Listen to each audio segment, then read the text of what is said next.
jalan nak pergi sambutan Hari Raya Jamuan, Hari Raya Kampung Aman, Pulau Kampung Aman, Aman Pulau.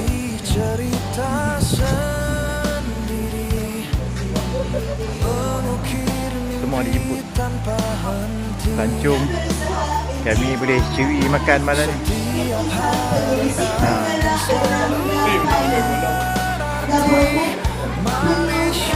Pelancong.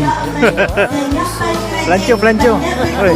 Pelancong. Persiapan ialah barisan jawatan kuasa majlis. Tidak diubah pelancong mana ni? Pelancong. Tiga kita. Syekh terhebat serta hadirin hadirat Asrika Budaya Wanawani mendirikan Jamuan Hari Raya. Ciri mana ni? Makan free. Tanpa membuang masa, bagi membuatkan tim majlis menjemput Encik Ahmad Zuki bin Sa'ad untuk memimpin bacaan doa. Dengan segala hormat dipersilakan. Tak Mak Ali cakap dia.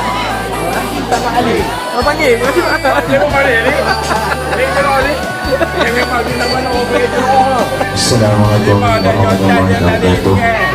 Baiklah, sebelum kita mulakan majlis kita pada hari ini, iaitu majlis sambutan Hari Raya, Jamuan Hari Raya, anjuran semualah rekan-rekan yang ada di Pulau Aman dan juga Kelong. Jadi sama-sama kita mengaminkan doa yang akan dibacakan nanti. Astagfirullahaladzim.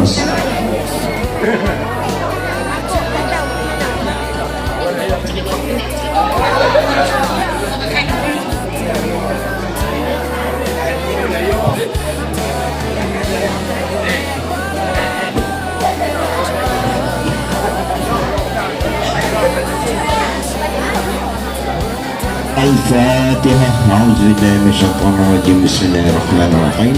الحمد لله رب العالمين الرحمن الرحيم مالك يوم الدين. إياك نعبد وإياك نستعين اهدنا الصراط المستقيم صراط الذين أنعمت عليهم غير المغضوب عليهم ولا الضالين. آمين. اللهم صل على سيدنا محمد في أول والآخر وسلم رضي الله تعالى عن سيدنا وأصحابه وسلم أجمعين. بسم الله الرحمن الرحيم.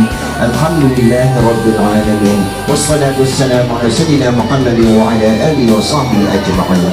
اللهم اغفر لصاحبي هذا الطعام وارزقه من الحلال وجنبه عن الحرام وأتعلم نياته وتقبل ضيافته واغفر لنا وله ولموتنا وموته يا أرحم الراحمين. اللهم إنا نسألك الصحة والعافية والمعافاة الدائمة في الدين والدنيا والآخرة وفي والجسد والمال والوالد والمسلمين أجمعين. وصلى الله على سيدنا محمد وعلى آله وصحبه وسلم والحمد لله رب العالمين. Allah minkum. Sila jemput semua untuk makan makan. Ada jamuan yang kita sediakan tu, ada sate, ada macam-macam lah. Tengoklah sebelah sikit. Terima kasih semua kerana sudi hadir walaupun hujan, walaupun angin, kita tetap adakan jamuan. Alhamdulillah. Alhamdulillah. Terima kasih semua.